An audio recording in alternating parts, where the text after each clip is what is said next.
और श्लोक संख्या है आज की नंबर 40, 41, 42 किया है प्रभु जी हमने अभी। 40वें श्लोक में भगवान कृष्ण कहते हैं अर्जुन से, इस लोक में, स्वर्ग लोकों में या देवताओं के मध्य में कोई भी ऐसा व्यक्ति विद्यमान नहीं है जो प्रकृति के तीनों गुणों से मुक्त हो। प्रभुपाद जी कहते हैं भगवान इस श्लोक में समग्र ब्रह्मांड में प्रकृति के तीन गुणों के प्रभाव का संक्षिप्त विवरण दे रहे हैं। अब विचार कीजिए, प्रकृति के ये तीनों गुण, सत्वगुण, रजोगुण, तमोगुण, जो यहाँ तक कि इस लोक में, इस धरती पर, स्वर्ग लोक में या देवताओं के मध्य में, जो स्वर्ग लोक में देवता रहते हैं, कोई भी ऐसा व्यक्ति विद्यमान नहीं है जो प्रकृति के तीनों गुणों से मुक्त हो। अर्थात प्रकृति के तीनों गुण, सतोगुण, रजोगुण, तमोगुण, इस संसार के प्रत्येक जीव को और स्वर्ग लोक के प्रत्येक देवता को नचा रहे हैं। प्रत्येक देवता और प्रत्येक इस धरती का व्यक्ति उस प्रकृति के तीनों गुणों में से किसी न किसी प्रकृति के गुण के, सतो रजो तमो में से किसी के प्रभाव में रहता है अपने 24 घंटे में। और इस प्रकृति के तीनों गुण जो व्यक्ति को कंट्रोल कर रहे हैं, कह लीजिए, या अपने अनुसार चला रहे हैं, इनके प्रभाव से छूटने की जो साइंस है, जो विज्ञान है, जो विद्या है, विचार कीजिए, ना स्कूल में पढ़ाई जा रही है, ना कॉलेज में, और ना ही घर में माता पिता को इस बात की समझ है कि प्रकृति के तीनों गुणों के प्रभाव से मुक्त कैसे हुआ जाए। और जो 24 घंटे हमें कंट्रोल कर रहे हैं प्रकृति के तीनों गुण, हमें उसके बारे में, उस ओर से बिल्कुल अनजान है, पता ही नहीं। अभी मंदिर में भगवत गीता क्लास चल रही थी, हमने प्रश्न किया, जो भक्त और माताएं बैठी थी मंदिर में, हमने पूछा, हमें ये बताइए आत्मा शरीर में रहती कहाँ पर है? पहले ये बताओ, हम आत्मा है या शरीर है, या दोनों हैं, या दोनों नहीं है? तो उनमें से कुछ माताएं कहती हैं हम आत्मा है। मैंने कहा आत्मा शरीर में रहती कहाँ पर है? एक के पास केवल छोड़ के बाकी किसी का आंसर ही नहीं था, कोई भी, कि आत्मा शरीर में रहती कहाँ पर। मैंने कहा ये तो बिल्कुल वैसा हो गया, किसी से पूछा जाए आपका, आप रहते कहाँ पर हैं, तो वो उत्तर दे मालूम, कहीं मालूम नहीं मेरे को, कहाँ जा रहे हैं मालूम नहीं, कहाँ से आ रहे हैं पता नहीं। अगर आप कहें नहीं मुझे मालूम ही नहीं अपने घर का पता, या मैं, तो कोई मजाक सोचेगा, सोचेगा कैसे, देखो कैसा मूर्ख व्यक्ति है, इसको अपने घर का ही एड्रेस नहीं पता। और जब यही नहीं पता आप रहते कहाँ पर हैं, तो विचार करो वो व्यक्ति कहाँ जाएगा? अगर पूरा दिन भटकता रहे, शाम को कहाँ पहुंचेगा? किसी भी घर में घुसेगा जाके, उसको घर ही नहीं पता अपना कौन सा। ऐसे ही जब हमें मालूम ही नहीं हम शरीर में कहाँ पर रहते हैं, शरीर के अंदर कौन सी जगह, आत्मा शरीर में कहाँ रहती है, जब ये ना ही मालूम, तो परिणाम क्या होगा? तब तक 84 के चक्र में घूमते रहो। केवल मनुष्य जीवन ऐसा है जिसमें हम इसे जान सकते हैं। एक योग्य प्रमाणिक गुरु और प्रमाणिक शास्त्र के माध्यम से वास्तव में जीवात्मा का वास्तव में संबंध उन परमात्मा से जो है, वो भगवान का गोलोक धाम के बारे में, वैकुंठ लोकों के बारे में, और आत्मा हृदय में रहती है, इन सब का भगवत गीता और वैदिक ग्रंथों से हम समझ सकते हैं।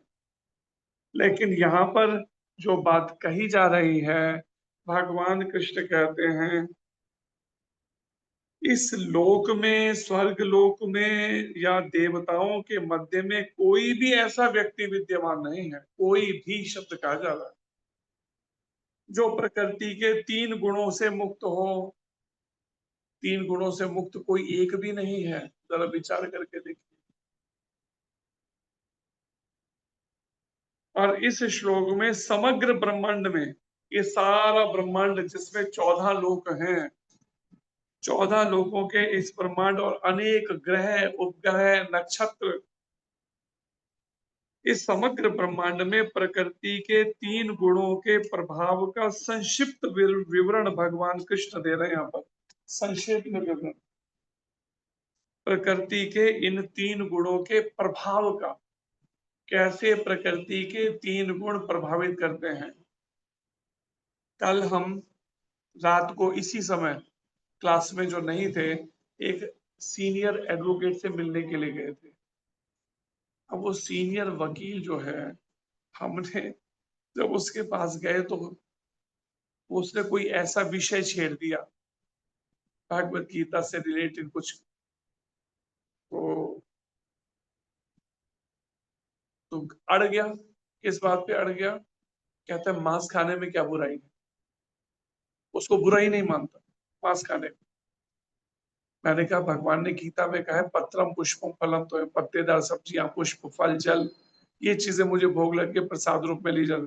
कहता हम मीट भोग लगा के खाएंगे। तो मेरे को कहता हम मीट भोग लगा के भगवान को खाएंगे, क्या गलत है बताइए तुझे। और अड़ गया, माने ही ना। हम भी पक्के रहे, आखिर में लास्ट में जब जाने का समय, तो तब हाथ जोड़ के माफी मांगने लगा। मैंने कुछ ऐसा बोला हो तो मेरी बात बुरी लगी हो, मेरे को क्षमा कर दीजिए। दरवाजे तक फिर क्षमा मांगता हुआ आया साथ में, अपने चैम्बर से निकल के। सीनियर, लेकिन अड़ा, पहले अड़े रहा। जब कितनी देर, लगभग 1 घंटा लगा दिया इसमें। जो कहते मीट खाने में क्या बुराई। मैंने कहा जितनी मीट खाए हैं उतनी बार बनना पड़ेगा बकरा, जितने चिकन खाए उतनी बार चिकन बनो, वो तुम्हें खाएगा कर्म बराबर। जब ये नियम है इस सृष्टि का, as you sow so shall you reap. आज जो बो रहे हैं कल काटना भी पड़ेगा। जो बार बार उसके दिमाग में बात रखी, तब कहीं जाके आखिर में फिर माफी तो मांगी उसने, लेकिन मीट छोड़ेगा भी ऐसा लगा नहीं उसे, इतना पक्का। तो ये सारे जीवन में खाए मीट। कहते कश्मीरी लोगों ने बेचारे, भोले भाले से कश्मीरी लोग सीधे वहां पे बैठे थे मासूम जैसे, उन पे इतना अत्याचार हुआ। मैंने कहा मासूम है वो, तुम्हें मासूम दिखते हैं? दुनिया भर का मांस खाया इन्होंने कश्मीरियों ने, और तुम्हें मासूम दिख रहे हैं? जब दूसरों को सताया उस समय इन्हें कोई कष्ट नहीं लगा। जब दुनिया कितने मांस खाए, मीट खाया, चिकन खाए, उस समय इनको उनका दर्द नहीं लगा। आज अपने में जब बीती 1990 के अंदर, तो अब दर्द लगने लगा। क्या तो सबके दर्द को अपने जैसा समझो? खुद मांस खाया, दूसरे का दर्द तब एहसास नहीं हुआ, और जब अपने को कश्मीर से निकाल दिया गया तो आज दर्द दिखने लगा। कहते मासूम। मैंने कहा मासूम कैसे हुए, जरा बताओ कैसे मासूम हुए? दुनिया भर का मांस खा के मासूम कैसे कहोगे? कहते पेड़ों में भी तो प्राण होते हैं। मैंने इसलिए तो गीता में भगवान कह रहे हैं मुझे भोग लगा के खाओ, क्योंकि मैं बीज देने वाला अहम बीज प्रदापित। बोलती बंद तो वही थोड़ी देर के लिए, लेकिन बीज खाना छोड़ने वाले लगते नहीं थे लक्षण उसके अभी। तो फिर भगवान को आप सुधारेंगे समय के साथ में। भगवान को तो सारे तरह के ऑपरेशंस करने आते हैं ना, साम दाम दंड भेद। जब प्रेम से भाषा न समझ आए तो फिर भगवान को डंडे की भाषा भी समझानी आती है, डंडे से। तो यहाँ पर यही बात कही जा रही है, प्रकृति के तीनों गुणों के प्रभाव से कोई भी मुक्त नहीं है। इसलिए विचार कीजिए, भगवान का दर्शन किस अवस्था में होता है? जब हम तीनों गुणों के प्रभाव से पूरी तरह से मुक्त हो जाएं। और यहाँ कहते कोई भी मुक्त नहीं। आप बताइए कैसे प्राप्ति होगी? कैसे प्राप्ति होगी, जरा विचार करके बताइए। बोलिए, आंसर दीजिए जल्दी। कैसे भगवान का फिर दर्शन हो पाएगा? भगवान कृष्ण कहते हैं इस संसार में कोई भी मेरे तीनों गुणों से मुक्त नहीं है, और भगवान की प्राप्ति होती है तीनों गुणों से परे होने पर, ऊपर। कैसे भगवान का दर्शन हो सकेगा? फिर जल्दी उत्तर तो 1 घंटा लगाते हो सोचने में बैठे रहोगे, पत्थर की मूर्तियां बने। ये नहीं कि फटाफट आंसर दो। सही या गलत कोई तो आंसर होगा। 2 हाथ खड़े हुए, 3, 4। बोलिए पिंकी माता। हरे कृष्णा प्रभु जी, दंडवत प्रणाम। हरे प्रभु, कृष्ण। भगवान श्री कृष्ण कहते हैं कि मतलब जो मेरे शरणागत हो जाता है तो मैं उनको अपनी मतलब माया से बचाता हूँ प्रभु जी। जो मेरे शरणागत हो जाता है उसे मैं अपनी जो अपनी भौतिक शक्ति है माया देवी, उनसे मतलब प्रोटेक्ट करते हैं जो शरणागत है भक्त। शरणागत जो भक्त हैं वो भगवान कहते हैं मेरी माया शक्ति उनको किसी भी तरह से विचलित नहीं कर पाती, अपने प्रभाव में नहीं ले पाती। और माया शक्ति प्रभाव में लेती है प्रकृति के इसी तीनों गुणों के माध्यम से। लेकिन शरणागति का परिभाषा क्या होती है? क्या है परिभाषा शरणागति, किसे कहते हैं? बोलिए मानसी माता, शरणागति की परिभाषा क्या है, डेफिनेशन?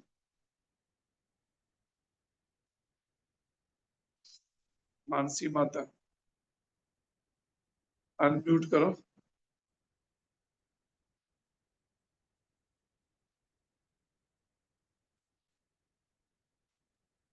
हरि बोल माता जी, आप अनम्यूट कर सकते हैं अपने आप। आंखों में कि नींद तो नहीं आ गई मानसी तेरे को? आवाज ही नहीं सुनाई दे रही उसको, हरे समाधि में कृष्णा चली गई। उनका नेटवर्क इशू होगा, पास हो गया हाँ, उनका। ये कारण होगा नेटवर्क। मैंने कहा समाधि में चली गई बिल्कुल, उसको कोई आवाज ही कोई रिस्पॉन्स ही नहीं आ रही।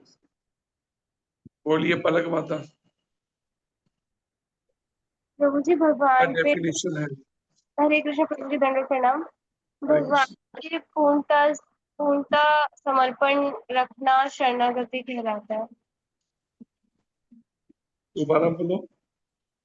भगवान पे पूरी तरीके से शरणागत होना। भाई तो पूछे शरणागति की परिभाषा क्या है, शरणागति कहते किसको हैं, क्या मतलब वो शरणागति का?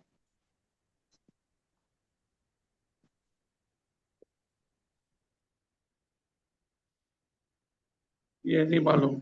खाली शरणागति शब्द को रटने से, जैसे वो चले आप खाली शरणागति शब्द को रट लिया, लेकिन शरणागति वहां तो प्रैक्टिकल जीवन को पूरा उस तरह का ढालना होगा, लेकिन शरणागति का अर्थ ही नहीं पता तो ढालोगे कैसे? खाली शरणागति नाम का जप करने से नहीं होगा ना रास्ता तय। माला में शरणागति शरणागति शरणागति बस जप करना शुरू कर दो। शरणागति का अर्थ क्या, मतलब समझा जाए, क्या अर्थ है शरणागति का?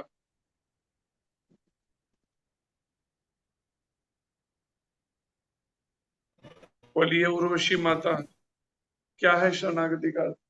हरे कृष्ण प्रभु जी, दंडवत प्रणाम। जी हरे कृष्ण। प्रभु जी, किसी योग्य गुरु की शरण में जाना।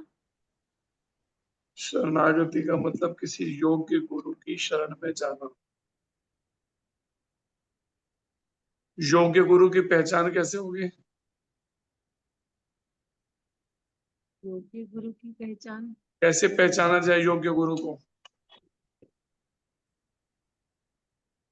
प्रभु जी, हम तो महाराज जी को ही जानते हैं, बस वही अच्छे लगते हैं, मेरे को तो कुछ और पता नहीं प्रभु जी इस विषय में इतना। लेकिन योग्य गुरु को पहचानने का कोई तरीका कुछ तो वो करना पड़ेगा। क्या तरीका है रोहिणी माता, योग्य गुरु को कैसे पहचाना जाए?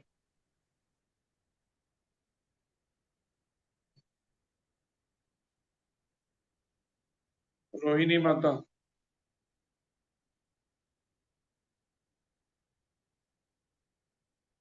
अनम्यूट ही नहीं कर। योग्य गुरु की कैसे पहचान हो, जल्दी बोलो, 1 घंटा मत लगाओ। हरे कृष्ण प्रभु जी, जो सतो गुण में हो, शुद्ध सतो में हो। शुद्ध सतोगुण में का प्रमाण क्या, कैसे समझ आएगा कि शुद्ध सतोगुण में ये है कि नहीं है, ये कैसे पता चले? प्रभु जी, जो काम क्रोध लोभ से परे हो, मतलब जो इंद्रियों पे इंद्रियों पे कंट्रोल हो जिनका। उसको कैसे पहचानोगे? क्या तरीके से पहचान की जाए उसकी? सामान्यतः हम देखते हैं ना कि लोग दीक्षा तो लेते हैं, लेकिन इतनी सब बातें कहाँ डिटेल को वो करते हैं, तो परिणाम में कैसे आप समझेंगे, पहचानेंगे? प्रभु जी मैं बता सकती हूँ क्या? हाँ प्रभु जी बोलो। जो गुरु एज इट इज कृष्ण का उपदेश हमें दें। किसका उपदेश दें? भगवान का उपदेश एज इट इज हमें हम तक पहुंचाए। एक भगवान का उपदेश तो कोई भी रट के दे देगा, रटने में की प्रैक्टिस करने वाले भी बहुत सारे बैठे हैं ना, इतना बढ़िया तरीका रट्टा लगाते हैं कि पता भी नहीं चलता कि उन्होंने रटा है या जीवन में आचरण में भी उतारा है, इसका ही पता नहीं चलने देते। ऐसे में क्या करेंगे आप? जैसे पीछे पकड़ा था ना धीरेन्द्र शास्त्री जी ने, उन्होंने दो तीन जनों के नाम पकड़े थे। एक पकड़ा था उसका किशोरी किशोरी को, और एक पकड़ा था उसे चित्रलेखा को। वो क्या करती है, रुमाल में वैक्सीन वो लगा लेती है, वैसलीन वैसलीन नहीं, विक्स लगा लेती है, इस सब। और जिस समय कुछ बोलना है या गाना है तो उसमें जब कुछ होगा तो उसपे खाली वो रुमाल धीरे से टच कर देगी, आंसू बहने शुरू हो जाएंगे, लोग सोचते हैं बड़े भावुक हो गए, रो रहे हैं। अब वो स्वाभाविक बात है, विक्स आंखों पे लगा दोगे पलकों के ऊपर तो कोई भी जलन होने लगेगी और आंसू बहने शुरू हो जाएंगे। तो कैसे पता चलेगा कि वास्तव में वो जो है आचरण भी कर रहा है कि नहीं कर रहा, जो बातें कह रहा है व्यवहारिक रूप में आचरण में, इसका कैसे पहचान कर रहे हैं? बोलिए माधवी गौरी माता। हरे कृष्णा प्रभु जी, प्रयास करूंगी। मेरा भी यही था जो पलक माता जी ने बोला ना अभी कि कृष्ण भक्ति, जो कृष्ण भक्ति का रास्ता बताते हैं वही मतलब शरणागत गुरु होते हैं। नहीं तो अच्छे कमेंटेटर्स तो बहुत सारे हैं ना। अभी देखो ना क्रिकेट की कमेंट्री करने वाले कितना जबरदस्त कमेंट्री करते हैं, लेकिन सच्चाई में हो सकता है कितने तो ऐसे होंगे जिनको बैट पकड़ना ही नहीं आता होगा, लेकिन खाली बोल रहे हैं, बस बोले जा रहे हैं, बोले जा रहे हैं, बोले जा रहे हैं नॉन स्टॉप। इसी तरह से रट्टा लगा के बोल देना और व्यवहारिक रूप में जीवन में उतारने में अंतर है ना, जमीन आसमान का। तो ये कैसे पता चले कि वो व्यवहारिक रूप में भी क्या जीवन में उस शिक्षाओं को उतारा भी है, भगवान की बताई होती है भगवत गीता की टीचिंग्स को, शिक्षाओं को, इसकी साथ पहचान में प्रभु कैसे हो जब जी उतना संग भी मतलब नहीं किया? जो यहाँ तो परंपरा दीक्षा से लेने वाले मतलब क्या स्पीड से आते हैं, इधर फोन करके हमसे पूछते हैं प्रभु जी वो दीक्षा कल होगी तो हम सुबह सुबह पहुंच जाए, शाम तक दीक्षा हो जाएगी तो रात की ट्रेन ले ले तो कोई दिक्कत तो नहीं है। अब जो आएगा केवल सुबह पहुंचा, दोपहर को दीक्षा लियो, रात की ट्रेन से निकल गया, वो कहाँ से पता करेगा कि जिस गुरु से वो दीक्षा ले रहा है उसका व्यवहारिक जीवन क्या है, कैसे उसे समझ लगे? ऐसे जब थोड़ा भी संग नहीं, एसोसिएशन नहीं तो कैसे पता चलेगा इस बात का? सच्ची भक्ति माता। हरे कृष्णा प्रभु जी, सादर प्रणाम। प्रभु जी, जो गुरु परंपरा के अंतर्गत आते हैं वही प्रामाणिक गुरु होते हैं। लेकिन कलयुग का प्रभाव है, इस समय गुरु परंपराओं में भी, चारों प्रमाणित संप्रदायों में भी बहुत सारे ऐसे घुस रहे हैं जो गुरु बनने के भी योग्य नहीं है लेकिन गुरु परंपरा में आ रहे हैं। अब ऐसे में क्या करोगे? इसका उत्तर क्या है? नहीं भटकाव पता समाज में क्यों? इसीलिए तो भटकाव आ रहा है समाज के अंदर। हम्म, जो गुरु बनने के योग्य नहीं वो गुरु पद हथियार है, युक्ति से, चालाकी से, आपस में मिली भगत करके इन तरीकों से, और परिणाम में जब ऐसे में वो गुरु पद हथिया लेगा और परिणाम में उनके जो जो उनसे दीक्षा लेंगे वो बेचारे कहाँ जाएंगे और वो खुद गुरु कहाँ जाएगा? जैसे कहते हैं ना गुरु महाराज जी, धूर्त गुरु और मूर्ख चेला नरक में धक्कम पेला। नरक में एक दूसरे को धक्के मारेंगे और क्या करेंगे अब ऐसी स्थिति में? तो ऐसी परिस्थिति में क्या किया जाए फिर? कैसे पहचान की जाए गुरु की? हरे कृष्णा प्रभु जी, दंडवत प्रणाम। मैं प्रयास करना चाहती हूँ जी बोलिए। अपनी बुद्धि के अनुसार। प्रभु जी, जो गुरुदेव हमें ईश्वर तक पहुंचने का रास्ता बताएं। मैंने यही तो अभी बताया, ईश्वर तक पहुंचने का रास्ता रट्टा लगा के भी कोई बता सकता है इसको। हरे कृष्णा प्रभु जी, सादर प्रणाम। प्रभु जी, एक हरे दो बार लगाओ कम से कम, हो सकता है एक बार गलत रीडिंग में भी। दोनों बार एक ही है, जाना पड़ेगा। बस क्लास खत्म होती चली। मंदिर में वो छोटी बच्ची रहती है, उसको 105 का बुखार हो गया, सोचिए 105। सुबह 4 बजे से हम वहीं थे हॉस्पिटल में, 11 बजे आए थे हॉस्पिटल से। उसके बाद वो जिनकी डेथ हो गई है वहां चले गए, वहां से वापस पहुंचे तो फिर दोबारा इनके बुखार चढ़ गए, 103 पे आ गए दोनों के, दो भक्तों के, उस माता बच्ची के और उसके। फिर उनको हॉस्पिटल ले गए, और वो हॉस्पिटल में डॉक्टर की जगह पे कोई ना वो बैठी हुई थी कुर्सी के ऊपर, ऐसा लगता है वो झाड़ू पोछे नहीं करते जो सफाइयां करते वहां पे, उस स्वीपर को लगता है डॉक्टर की ड्रेस में बैठा दिया वहां पर। वो क्या कहती है, वो इन दोनों के लिए हम ले गए, हमने कहा ये 103 का इन दोनों को फीवर हो गया, तो वो कहती है ऐसा करो, इनको ना ऊपर से पानी डालो इनके ऊपर, पहले पानी डाल के फिर पोछा लगा दो, उसके बाद पंखे के नीचे लेटा दो इन दोनों को। देखे पागल कहाँ से आ गई है दिमाग, आज तक मैंने सुना। और उसको ये नहीं कहती स्पंचिंग कर दो, स्पंचिंग की जगह पोछा लगा दो, कहती है पहले इन पे पानी छिड़को दोनों के ऊपर, पानी छिड़क के इनके ऊपर पोछा लगा दो और फिर इनको पंखों के नीचे लेटा दो। मैं उसको वो माता जो लेके गई थी अपनी बच्ची को, मेरा चेहरा देख रही, मैं उसका मैंने कहा जिंदगी में कभी सुना नहीं ऐसा, ये डॉक्टर ने कसाई बैठा दी है, कसाई की तरह। अब वो क्या पहले यहीं से शुरू कर दो, आप पानी छिड़क के ना मेरे यहीं पर आईसीयू में इनको लेटा दो, इन पे पानी छिड़को पहले और फिर इनको पंखे चला दो इनके ऊपर। अब उल्टी गाड़ी में बैठा के उनको ले, हमने कहा तो मारने के लिए तैयार कसाई बैठी हुई है। अब दोबारा अब ले जाना पड़ेगा, वो चली गई होगी ना, दूसरी ड्यूटी पे आई होगी डॉक्टर। आप विचार कीजिए क्या। इसलिए मैं कहूंगी कि गवर्नमेंट हॉस्पिटल्स के अंदर लोग मरते क्यों है इतने। ये उसके शब्द थे, उसके मुंह के वर्ड्स बता रहा हूँ। कहते पहले इनके कपड़े खोल दो, इनके ऊपर पानी छिड़को पहले और फिर पोछा लगा दो इनके ऊपर दोनों पे, और फिर पंखों के नीचे लेटा दो दोनों।